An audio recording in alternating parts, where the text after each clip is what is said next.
तो business organisation क्या होता है इसके बारे में हम लोग सीखने जा रहे हैं। बेसिकली सारे स्टूडेंट्स के लिए और जो लोग बिजनेस में इंटरेस्टेड हैं, बीबीए एमबीए का कोर्स कर रहे हैं या फिर और डिफरेंट ग्रेजुएशन से रिलेटेड कोर्स कर रहे हैं, उनके लिए ये टॉपिक बहुत इंपॉर्टेंट है।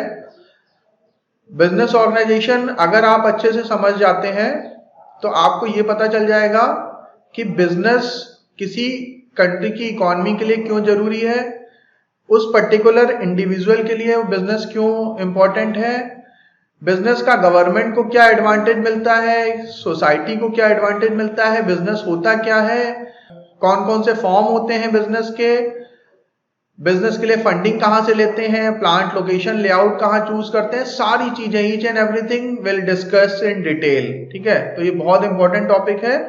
जो एंटरप्रेन्योरशिप करना चाहता है, जो अपनी लाइफ में किसी बड़ी मल्टीनेशनल ऑर्गेनाइजेशन में प्लेस होना चाहता है, उन सब के लिए ये टॉपिक बहुत बहुत रेलेवेंट है, क्योंकि आपको करियर बनाने के लिए टॉपिक बहुत इंपॉर्टेंट है। अगर आप किसी भी अच्छी कंपनी के इंटरव्यू में पार्टिसिपेट करेंगे तो you will face many question from this particular topic. और साथ ही साथ अगर आप अपना एंटरप्रेन्योरशिप करेंगे, आप अपना बिजनेस करेंगे, तो आपको तो ये टॉपिक और इसकी हर एक चीज, इसका एक एक शब्द आपको लाइफ में बहुत ज्यादा काम आने वाला है। होप आप लोग इसको बहुत अच्छे से समझेंगे, बहुत ध्यान से सुनेंगे पूरा लेक्चर और अपना नोट्स बनाते रहिएगा। In case of any problem query आप मुझसे बाद में लेक्चर के बाद आप पूछ सकते हैं। In this particular lecture we are going to learn about what is business, all about business क्या होता है ये हम लर्न करेंगे, व्हाट इज बिजनेस। उसके बाद how we identify it is a business, मतलब हम ये कैसे आइडेंटिफाई करेंगे कि कोई बिजनेस है या कुछ और चीज है या प्रोफेशन है या चैरिटी वर्क है या कोई CSR एक्टिविटीज है, हम इसको कैसे आइडेंटिफाई करेंगे। Do we need a permanent place to start a business, क्या हमें बिजनेस स्टार्ट करने के लिए एक परमानेंट प्लेस चाहिए या फिर हम रिमोट लोकेशन से या फिर हम लोग मोबाइल वैन से भी बिजनेस स्टार्ट कर सकते हैं। What is the ultimate aim behind business? Business करने के पीछे मेन उद्देश्य क्या होता है। Find some business organization around you or around your locality। अब आप जहां रहते हैं या जहां आप काम करते हैं जहां से आप फैमिलियर हैं, उसके आसपास आप कौन सी बिजनेस ऑर्गेनाइजेशन फाइंड करते हैं या आपके आसपास कौन सी बिजनेस ऑर्गेनाइजेशन है, इसके बारे में हम लोग डिस्कस करेंगे। तो सबसे पहले business. Basically, business is an economic activity which involves regular production and or exchange of goods and services with the main purpose of earning profits through the satisfaction of human wants। Business एक economic activity है, one by one point by point समझेंगे। Business is an economic activity which involves regular production, जिसमें generally हम लगातार कुछ ना कुछ production बंद करते रहते हैं, कुछ ना कुछ मैन्युफैक्चरिंग होती रहती है। एंड और exchange of goods and services, या तो मैन्युफैक्चरिंग होती है, प्रोडक्शन होता है, या फिर गुड्स और सर्विसेज की अदला बदली होती है। एक्सचेंज ऑफ गुड्स और सर्विसेज वो भी बिजनेस में आता है, यानी trading activities. Trading activities is also part of the business. ठीक है, तो exchange of goods and services वो भी बिजनेस ही होता है। तो exchange of production, exchange of goods and services, और एम क्या है, with the main purpose of earning profit. तो बिजनेस करने का मेन पर्पस क्या होता है, प्रॉफिट अर्न करना। ठीक है, कुछ ना कुछ पैसे कमाना। कैसे, through the satisfaction of human wants. तो ह्यूमन वांट्स और नीड्स होती हैं, जरूरी नहीं वांट्स नीड्स भी आती हैं। तो ह्यूमन वांट्स या ह्यूमन नीड्स को पूरा करके with the help of different services, with the help of different innovative products, businessman क्या करता है, एक ऐसी इकोनॉमिक एक्टिविटी करता है जिसमें वो गुड्स या सर्विसेज प्रोड्यूस करता है, गुड्स प्रोड्यूस करता है, सर्विसेज डिलीवर करता है, या फिर exchange of goods and services करता है, उनकी अदला बदली करता है। इस करने के पीछे उसका उद्देश्य क्या होता है, प्रॉफिट अर्न करना। और प्रॉफिट कैसे अर्न होता है, through the satisfaction of human wants. मतलब कि जैसे मैं एक एग्जांपल से आपको बताने की कोशिश करता हूं। टाटा एक बहुत बड़ी कंपनी है और टाटा ने ये फाइंड आउट किया है, रिसर्च करा अपने देश में कि हमारे देश की लगभग 50-60% population is still residing in rural areas. हमारे देश के अधिकतर जनसंख्या अभी भी ग्रामीण क्षेत्रों में निवास करती है। फ्रेश ड्रिंकिंग वाटर एक बहुत बड़ा चैलेंज है। शुद्ध पेयजल, साफ पीने का पानी उनको मिलना एक बड़ा चैलेंज का काम है अभी भी। मतलब हमारे देश में और दुनिया के बहुत सारे दूसरे देशों में शुद्ध पीने का पानी अवेलेबल नहीं है। पानी जो है वो पॉल्यूटेड हो गया है, क्योंकि गांव में बहुत सारे पेस्टिसाइड्स का इस्तेमाल होता है, बहुत सारे केमिकल्स का इस्तेमाल होता है, और इंडस्ट्रियल एरिया में भी बहुत सारी केमिकल की फैक्ट्रियां हैं, बहुत डिफरेंट दूसरी फैक्ट्रियां हैं। तो लोग क्या करती हैं कि वो तरह तरह के पेस्टिसाइड्स और केमिकल का इस्तेमाल करती हैं, जिसकी वजह से वहां के आसपास का पानी, मतलब फैक्ट्रियों ने क्या किया कि अपने यहाँ का जो वेस्ट प्रोडक्ट है उसको गंगा में छोड़ दिया, आसपास की रिवर में छोड़ दिया, आसपास कोई उनके तालाब पॉन्ड है वहां पे छोड़ दिया। या फिर अगर नहीं छोड़ा तो बारिश हुई, बारिश से क्या हुआ, वो केमिकल बारिश के पानी में मिला और धीरे धीरे वो अंडरग्राउंड वाटर तक पहुंच गया और अंडरग्राउंड वाटर पोल्यूटेड हो गया। तो टाटा ने ये देखा कि हमारे देश में स्वच्छ पीने का पानी ज्यादा आसानी से नहीं मिलता है, बड़ा डिफिकल्ट है, और लोगों ने शहरों में जो पैसे वाले हैं उन्होंने अपने घरों में आरओ लगा रखा है। लेकिन गांव में, जहां पे आज से 15-20 साल पहले तो ज्यादातर गांव में बिजली आती ही नहीं थी, अभी भी देश के बहुत सारे ऐसे गांव कस्बे हैं जहां पे बिजली का बल्ब कभी जला ही नहीं है। अब 100% इलेक्ट्रिफिकेशन हो गया है वैसे, लेकिन फिर भी अभी कुछ ना कुछ ऐसी जगहें जरूर होंगी देश में जहां पे बिजली अभी अच्छे से नहीं पहुंची है, और पावर सप्लाई भी कॉन्टिन्यूअस नहीं है। और उनको ये भी पता है कि गांव वाले लोग अफोर्ड नहीं कर सकते हैं आरओ फिल्टर, तो उन्होंने क्या किया, एक बहुत अच्छा इनोवेशन किया और उन्होंने एक फिल्टर बनाया टाटा स्वच्छ के नाम का, और वो बहुत अफोर्डेबल था, बिना इलेक्ट्रिसिटी के चलता था। आपको उसको प्लास्टिक के फिल्टर को उठा के अपने घर पे रख लेना है और उसमें पानी भर देना है और वो अपने आप पानी को फिल्टर करेगा और आप उस पानी को पिएंगे तो बीमार नहीं होंगे, और वो बहुत अफोर्डेबल है। बिजनेस क्या करता है, वो ह्यूमन वांट्स को पूरा करने की कोशिश करता है, सेटिस्फाई करने की कोशिश करता है ह्यूमन नीड्स एंड वांट्स को। हमारे सोसाइटी में क्या रिक्वायरमेंट थी कि फ्रेश ड्रिंकिंग वाटर नहीं था। टाटा ने, जो कि एक बिजनेस ग्रुप है, उसने एक इनोवेटिव प्रोडक्ट बनाया, उसकी मैन्युफैक्चरिंग करी और मैन्युफैक्चर करके उसको बेचना स्टार्ट कर दिया, और उससे बहुत सारे लोगों की नीड्स को फुलफिल किया गया और बहुत सारे लोगों की जान बचाई गई। तो यानी कि बिजनेस एक ऐसी इकोनॉमिक एक्टिविटी है जिसमें हम लोग कोशिश ये करते हैं कि with the help of various innovative product और सर्विसेज हम सोसाइटी की या इंडिविजुअल लोगों की नीड्स और वांट्स को पूरा करने की कोशिश करते हैं, उनकी रिक्वायरमेंट को पूरा करने की कोशिश करते हैं, उनके किसी प्रॉब्लम को अपने प्रोडक्ट और सर्विसेज द्वारा सॉल्व करने की कोशिश करते हैं। और इस पूरे प्रोसेस में बिजनेसमैन का क्या बेनिफिट होता है, बिजनेसमैन को प्रॉफिट मिलता है, वो प्रोडक्ट या सर्विसेज डिलीवर करके उसको कुछ प्रॉफिट मिलता है। और इससे सोसाइटी का क्या फायदा होता है, सोसाइटी को इनोवेटिव प्रोडक्ट्स मिलते हैं, उनकी रिक्वायरमेंट पूरी होती है, उनकी बीमारियां दूर हो सकती हैं, उन प्रोडक्ट से उनका लिविंग स्टैंडर्ड बढ़ता है। इसकी वजह से बहुत सारे स्टेक होल्डर्स को भी फायदा होता है। स्टेक होल्डर्स कौन लोग, जो लोग बिजनेस में डायरेक्टली या इनडायरेक्टली इन्वॉल्व हैं। वो कौन लोग हैं, वो लोग डिस्ट्रीब्यूटर हैं, वो रॉ मटेरियल प्रोवाइडर हैं, वो सप्लायर्स हैं, वो रिटेल शॉपकीपर हैं, वो बड़े बड़े मॉल्स के ओनर हैं, जो लोग इनके प्रोडक्ट्स को बेचते हैं, उनको भी फायदा मिलता है, मिडिल मैन जिनको कहते हैं, ठीक है। और साथ ही साथ गवर्नमेंट को भी फायदा मिलता है, स्टेट गवर्नमेंट को भी फायदा मिलता है, म्युनिसिपैलिटी को भी फायदा मिलता है, और सेंट्रल गवर्नमेंट को भी फायदा मिलता है, क्योंकि जो नगर निगम है, नगर पालिका है, वो अपने टैक्स लेती है, जो स्टेट गवर्नमेंट्स हैं वो अपने टैक्स लेती हैं, और जो सेंट्रल गवर्नमेंट है वो अपने टैक्स और चार्जेस लेती है बिजनेस से।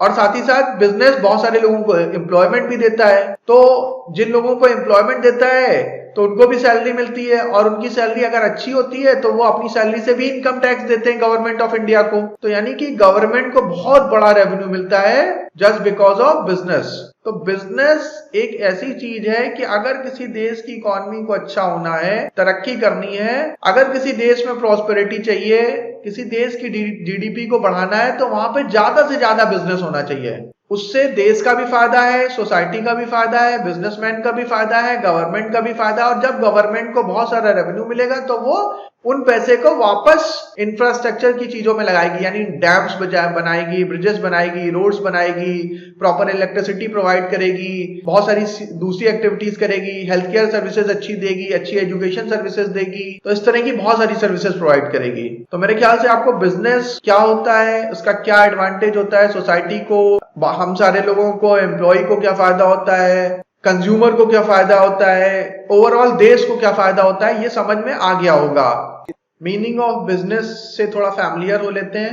Basically business involves production and exchange of goods.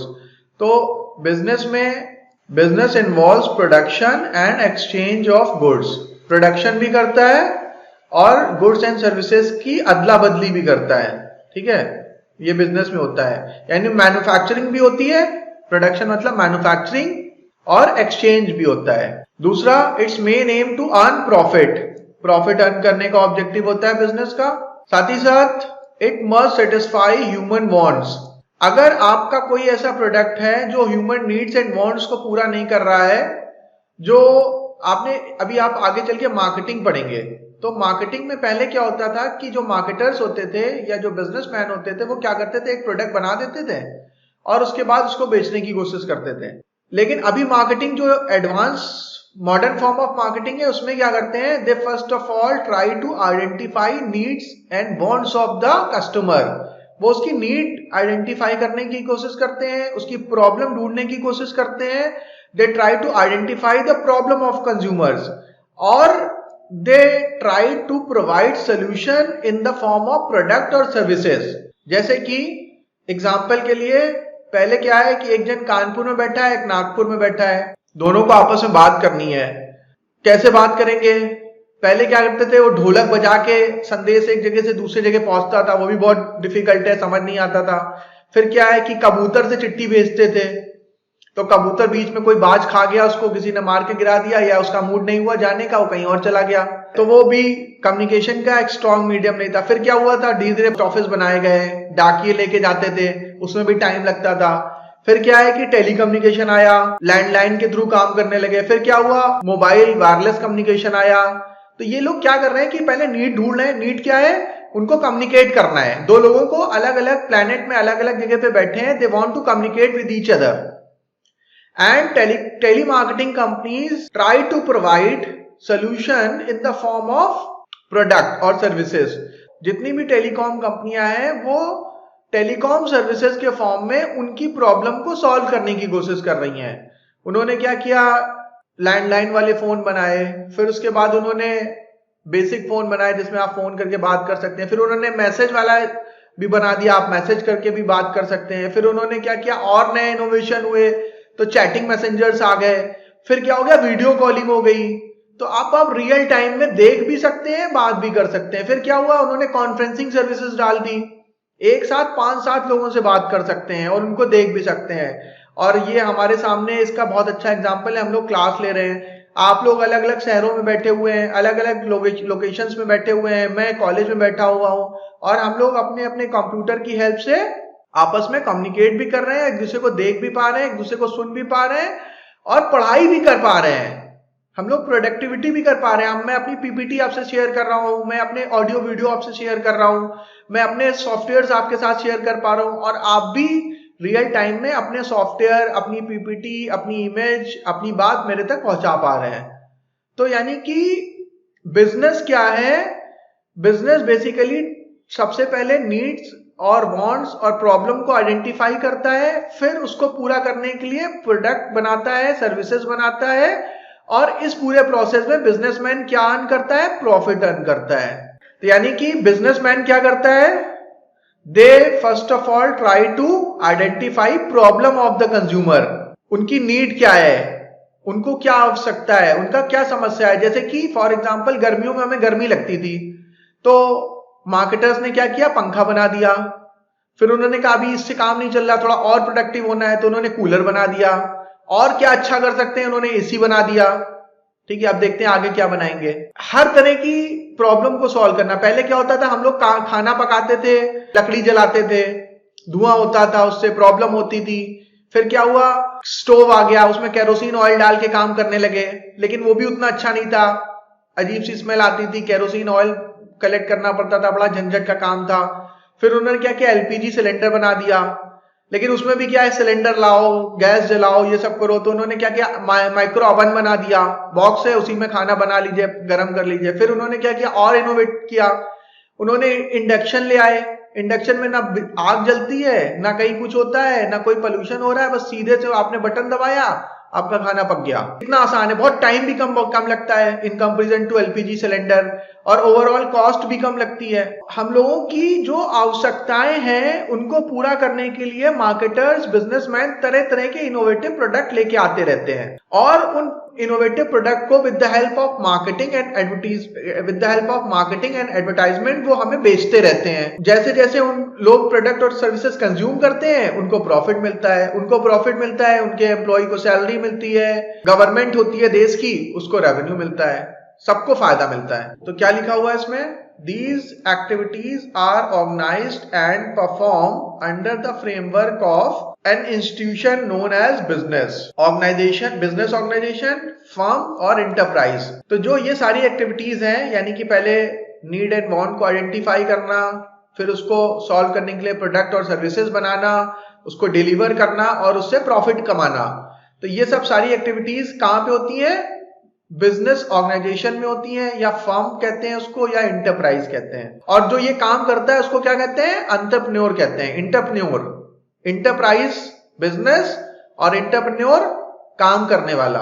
According to BO wheeler साहब ने क्या बताया था, business is an institution organized and operated to provide goods and services to society under the incentive of private gain। सब लोगों ने, अलग अलग इकोनॉमिस्ट ने, अलग अलग अर्थशास्त्रियों ने, अलग अलग साइंटिस्ट ने अपने अपने हिसाब से डेफिनेशंस दी हैं बिजनेस के बारे में। तो बीओ व्हीलर साहब ने क्या बताया, business is an institution organised and operated to provide goods and services to society under the incentive of private gain. यानी कि बिजनेस इंस्टीट्यूशन और business organisation, business firm, enterprise एक ऐसी संस्था को कहते हैं जो सोसाइटी को, इंडिविजुअल को गुड्स एंड सर्विसेज प्रोवाइड करती है, और उसके बदले में उसको क्या मिलता है, उसको गेन मिलता है in the form of profit, private gains, incentives मिलते हैं। Here we have some more definitions about business. तो मोटी तौर पे बिजनेस यानी कि वो सारी की सारी एक्टिविटीज, वो सारी इकोनॉमिक एक्टिविटीज जिसके थ्रू हम लोग इकोनॉमिक गेन, बिजनेसमैन को इकोनॉमिक गेन मिलता है, बिजनेस कहलाता है। तो business pervades all human activities directed towards earning profits और इकोनॉमिक गेन। तो बिजनेस वो सारी ह्यूमन एक्टिविटीज को कहते हैं, वो बिजनेस उन सारी ह्यूमन एक्टिविटीज को कहते हैं जिसके through business houses profit gain करते हैं या इकोनॉमिकल गेन प्राप्त करते हैं। कौन कौन सी एक्टिविटीज होती हैं, वो किन किन एक्टिविटीज के थ्रू हम लोग प्रॉफिट अर्न कर सकते हैं, इंडस्ट्री लगाकर, ट्रेड करके, बैंकिंग सर्विसेज प्रोवाइड करके, ट्रांसपोर्टेशन सर्विसेज प्रोवाइड करके, इंश्योरेंस सर्विसेज प्रोवाइड करके, वेयर हाउसिंग सर्विसेज प्रोवाइड करके, with the help of advertising etcetera. तो ये सब जितने भी ये सारी एक्टिविटीज हैं, ये सारे के सारे हमारे बिजनेस का इंटीग्रल पार्ट है। मतलब अगर बैंकिंग नहीं होगी, ट्रांसपोर्टेशन नहीं होगा, इंश्योरेंस नहीं होगा, वेयर हाउस नहीं होगा, मार्केटिंग नहीं होगी, एडवर्टाइजिंग नहीं होगी, तो बिजनेस रन ही नहीं कर पाएगा। अभी मॉडर्न फॉर्म में अगर आपको बिजनेस रन कराना है तो all these activities are integral part of modern business.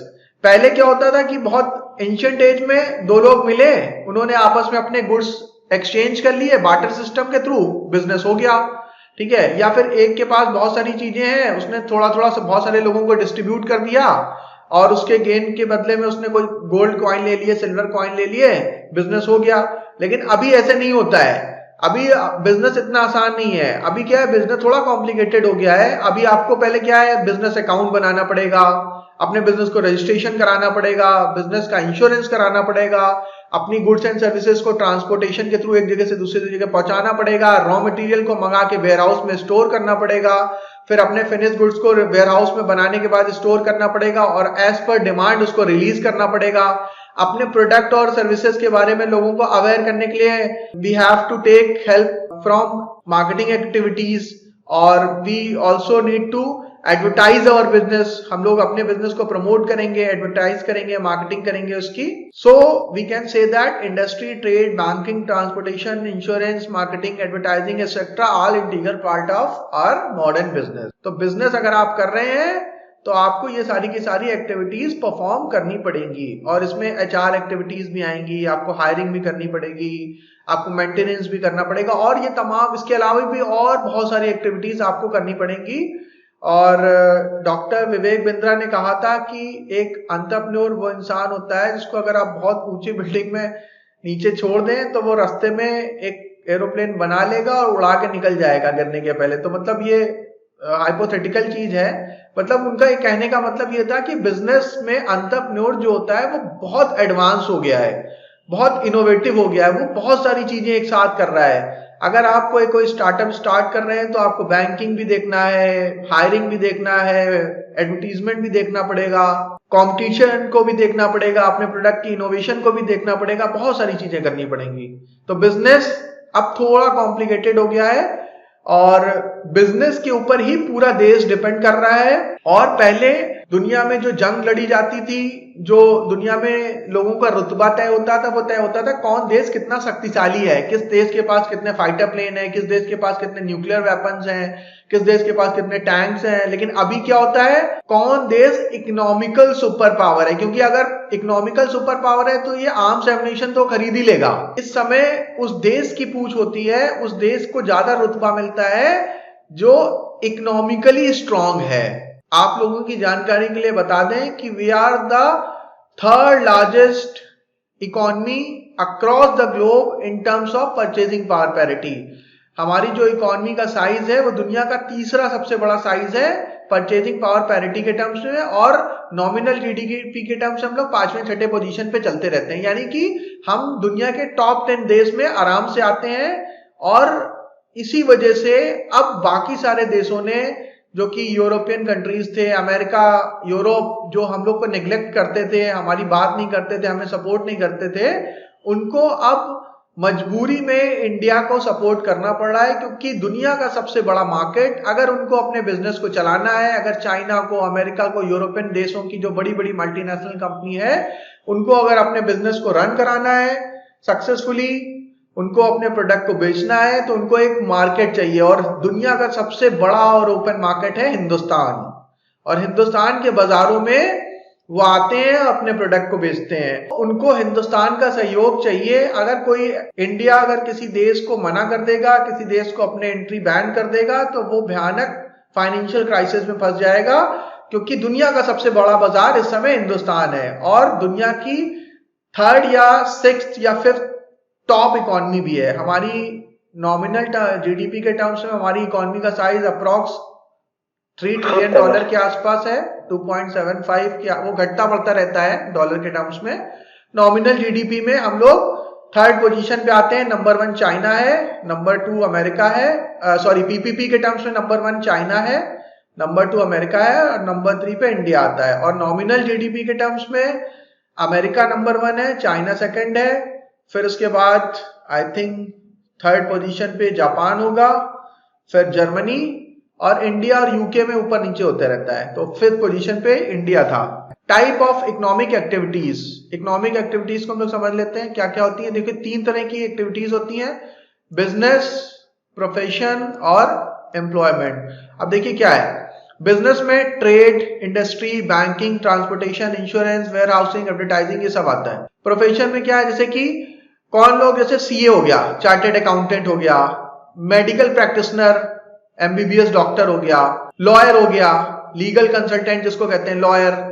हाँ, ये नोट करते रहिए आप। मेडिकल वाले में मेडिकल प्रैक्टिशनर यानी डॉक्टर, एमबीबीएस की डिग्री करता है तो वो प्रोफेशनल बन जाता है। प्रोफेशनल बनने के लिए आपके पास डिग्री होनी चाहिए। एंटरप्रेन्योर बनने के लिए आपको कोई डिग्री नहीं चाहिए, इसमें आपको पढ़ाई करनी पड़ेगी, इसके लिए कोई पढ़ाई करनी जरूरी नहीं है। धीरू भाई अंबानी ने बहुत ज्यादा पढ़ाई नहीं करी थी, 7वीं 8वीं तक ही पढ़े थे, ठीक है। और बहुत सारे दूसरे और बिजनेसमैन थे जिन्होंने बहुत ज्यादा पढ़ाई नहीं करी थी और वो भी उसके बाद भी बहुत सक्सेसफुल रहे। तो आपको प्रोफेशनल बनने के लिए आपके पास डिग्री होनी चाहिए। अगर आप डॉक्टर बनना चाहते हैं तो आपके पास MBBS डिग्री होनी चाहिए। अगर आप लीगल कंसल्टेंट बनना चाहते हैं तो आपके पास क्या होना चाहिए? अगर आप लीगल कंसल्टेंट बनना चाहते हैं, लॉयर बनना चाहते हैं तो आपके पास क्या होना चाहिए? LLB की डिग्री होनी। चार्टर्ड अकाउंटेंट बनना चाहते हैं आपके पास CA की डिग्री होनी चाहिए। फाइनेंशियल कंसल्टेंट बनना चाहते हैं तो आपको वेरियस सर्टिफिकेशन वगैरह प्रोग्राम चाहिए। तो आप ये सब सारे लोग प्रोफेशनल होते हैं। आर्किटेक्ट, वो भी एक प्रोफेशनल है।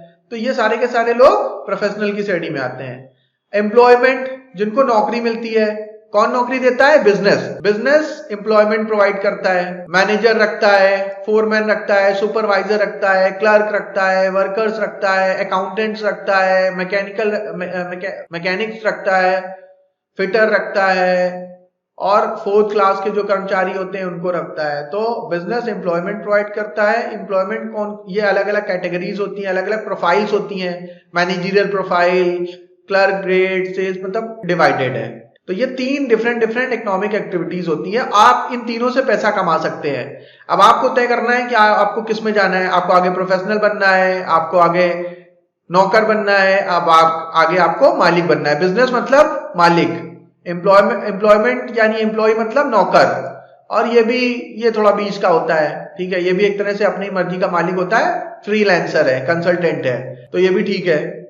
ये कैटेगरी बहुत गंदी है, आपको नौकरी बनना है। और हमारे इंडिया में सारे लोग घरों में, परिवार में बचपन से यही सिखाते हैं कि नौकरी करनी है, सरकारी नौकरी करनी है। मतलब बचपन से हमारे DNA में भर दिया जाता है कि आपको नौकरी बनना है, मालिक तो बनना ही नहीं है। लेकिन अगर आप कोई प्रोफेशनल कोर्स कर रहे हैं, अगर आप कोई प्रोफेशनल डिग्री कर रहे हैं, अगर आप पढ़ाई कर रहे हैं, कोई प्रोफेशनल कोर्स या प्रोफेशनल डिग्री कर रहे हैं, आपको ये कोशिश करनी चाहिए कि आपको मालिक बनना है, नौकर नहीं बनना पड़े। हाँ, नौकर आप उस समय के लिए बन सकते हैं कि आप सीख रहे हैं। जैसे कि बिनी बंसल, सचिन बंसल ने अमेजोन में काम किया, सीखा और खुद फ्लिपकार्ट बना दी, तो उस काम के लिए आप नौकर बन सकते हैं। बाकी आप सबका इंडिविजुअल चॉइस है, आपको कहां जाना है। आपको बिजनेसमैन बनना है, आपको प्रोफेशनल बनना है, आपको एम्प्लॉय बनना है। ओके, तो अपने इस वीडियो को यहीं पे विराम देते हैं। उम्मीद है कि आपको ये लेक्चर अच्छा लगा होगा। इसका सेकंड पार्ट मैं बहुत जल्दी अपलोड कर दूंगा। और इस वीडियो से रिलेटेड आपके कोई क्वेरीज हो, आपके कोई प्रश्न हो, तो आप कमेंट बॉक्स में मैसेज करके पूछ सकते हैं। और वीडियो को लाइक करना, चैनल को सब्सक्राइब करना और वीडियो को शेयर करना बिल्कुल मत भूलिएगा। वीडियो देखने के लिए बहुत बहुत धन्यवाद।